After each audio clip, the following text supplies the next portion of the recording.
A favore di una nuova legge sulla legittima difesa anche il giurista veneziano Daniele Trabucco, in visita alla madre che vive proprio alla Gazzera. Devo dire la verità che io fino a questo momento non mi ero ancora espresso sul tema. Credo che però la norma così com'è, ricordiamo che il nostro codice penale risale al 1931, quindi non è proprio dell'altro ieri e necessita sicuramente un adeguamento, ma l'adeguamento, ripeto, riguarda proprio la natura giuridica dell'istituto, che appunto oggi è considerato come una scriminante e non come un diritto. Probabilmente l'esperienza di altri ordinamenti giuridici, penso a quello degli Stati Uniti d'America, dove la legittima difesa è un diritto soggettivo, potrebbe aiutarci anche in Italia a cambiare prospettiva e a cambiare tipo di impostazione. Perché la legittima difesa nel nostro ordinamento italiano è una scriminante.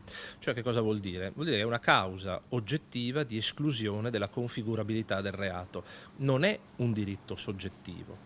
Quindi sarebbe opportuno, alcuni penalisti importanti del nostro paese hanno spinto perché la norma in qualche modo venisse modificata, ad esempio sulla scia di quanto avviene nell'ordinamento americano, cioè di fare in modo che la legittima difesa più che una scriminante sia un vero e proprio diritto soggettivo azionabile dal soggetto. Di seguito ecco spiegata come avverrebbe la modifica della legge vigente. Per fare questo cambiamento è necessario intervenire per via legislativa attraverso una legge del Parlamento che modifichi, che intervenga proprio sul codice penale, in particolare sull'articolo 52. Dovrebbe esserci come tutta una legge ordinaria la maggioranza semplice, quindi una volta che sia rispettato il quorum partecipativo nelle due Camere, essendo una legge ordinaria basta la maggioranza semplice, cioè che i sì superino i no. Ma il docente esperto costituzionalista però mette in guardia: nella nostra Costituzione non c'è posto per il Far West. Ovviamente con tutta una serie di cautele per evitare ovviamente un Far West che creerebbe poi